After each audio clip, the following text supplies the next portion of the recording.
Hello everyone. Today on this lecture we discuss about various methods of acquiring knowledge. So in first video we learn research and the need of research. In the same unit another question will become, that is the difference between the problem solving and the research. So before going to that one, so we have to little bit idea on the what are the various methods of acquiring knowledge. That's why I made this video to understand easily the next topic. So what is the in the acquiring knowledge, in everyday practice we learn something, and learning is a never ending process. In every human life we learn from an experience, and we something learn by the reading books, and sometimes we learn from the others. So in this various way we get the knowledge or finding the facts. Similarly, in nursing also be, that is the development of knowledge is very important. So in the nursing is a profession that involves the development of the knowledge that related to nursing practice. So we see in this topic, in this lecture we discuss what are the various methods of acquiring knowledge. So there are the two methods, that's why we acquire the knowledge. So one is the unstructured way, another is the structured way. In the unstructured way we see there is not, that is the informal way, and there may not follow any type of process or any structure. Okay, so in this way, in this where we discuss the various way. So in this way, we cannot be go to a conclusion, or in this way of teaching, in this way of learning, we learn something, we gain something knowledge, but that knowledge is not verified. But in structured teaching, so here also various methods are there, in through which we learn something, and as it is a formal and following a the systematic and organized process, that way by this way we get a verified or an go to a conclusion. So this is called the structured method. And let's see, first discuss the unstructured method is an informal way and may not follow any set of process or structure. That's why I call unstructured. Let's see what are the categories which are comes under this section. One is the traditional, second one is intuition, the third one is the authority, and the fourth one is personal experience and the trial and error. In traditional, is the culture, or you say our religions that will come from one generation to another generation. Similarly, in tradition, some of the times we watch our seniors, staff nurses who are working in the hospital or in the clinical, and we observe their practice. So how they are delivering the care, how they are doing the things. So observing this their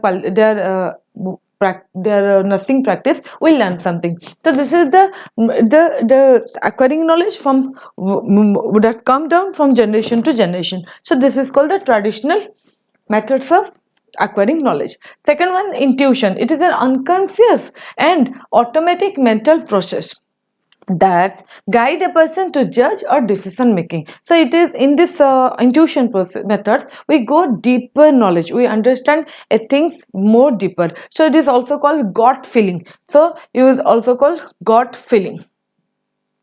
So this is called intuitions.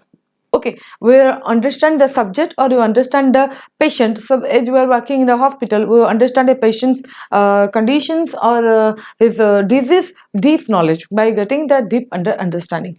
Next one is the authority, the knowledge gained from the expert nurses and the physician. As you are working in a hospital or a clinical, we work as a team member. So in our team there are some of the experienced doctors are there, and the expert staff nurses are there, and healthcare other care provider are also there. So we learn from them because they are authority and also trustworthy. That's why we gain knowledge from them. Trustworthy, we gain knowledge from them. So this is called authority. And the next one, there is a personal experience, that is a direct observation. Here we observe by self. As you know, when you first time going to measure about a blood pressure, so that time you find awkward or uncomfortable, but after routinely you checking the blood pressure, then it become and you become developed, but the confident and you comfortable with the patient. So this is direct observations. Okay, so in this way also we are gaining the knowledge, but this is come under the unstructured method, that is the direct observation or the personal experience.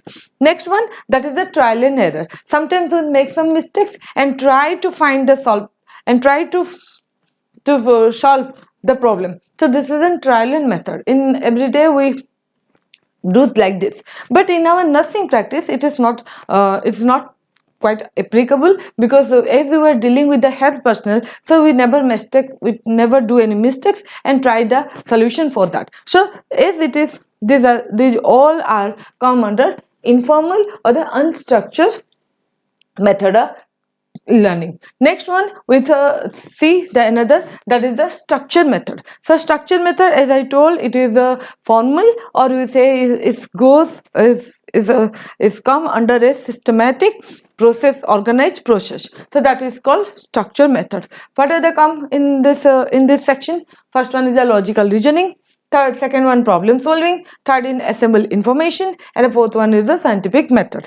So first let's discuss the logical reasoning. So in logical reasoning, conclusion drawn by a systematic and rational thinking. So rational thinking means finding the fact or the logic behind these things. So we will apply your brain.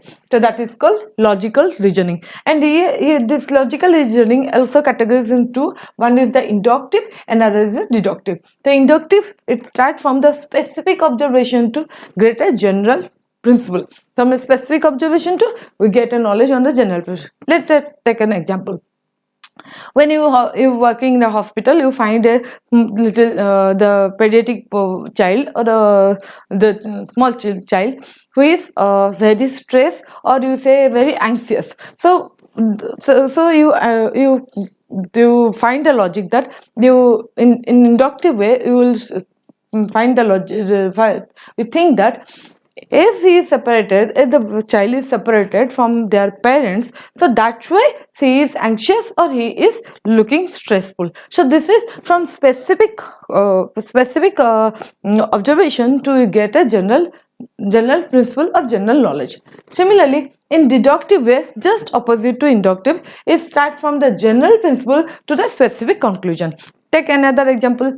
Suppose I tell you all the mammals have the lungs. Okay, in second statement I am telling that the horse is a mammal. So what you understand, the horse has lungs also. So this is from the general principle you got a specific idea or specific observation. So this is called deductive way of logical reasoning. So this is come under what? Structure method.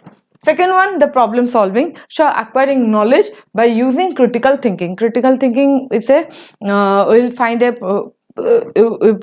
ask questions and get some data and analyze the data, and after analysis we go to we reach a point or got a conclusion. So this is called the problem solving. So this method is used in the nursing diagnosis, nursing intervention, and the nursing evaluation. So this is helpful in the nursing diagnosis process. Next one, assemble information. So here the acquiring knowledge by gathering the books, reference book, journal, magazine, or from the browser or some internet. So this is called the assemble information. Through we get some knowledge. That is the structure way. Next one is the scientific methods, or you say research. The research is a scientific, is a systematic and structural process of investigation for a problem to gain some knowledge. So on a problem, we are scientifically and systematically, or that is called the structured methods, we investigate the problem and find a conclusion or get the knowledge. This is called research. This research is the foundation of the scientific method, is the foundation of the research, because in the research we follow this method that's come under the structure method. So scientific method is the foundation or the fundamental for any research. So that's why this scientific method is probably is taken as the take as the good process, good methods through which we can get that knowledge. So next time we discuss about the personal, what are the difference between the problem solving and the scientific methods. So thank you for watching. Please keep on subscribing.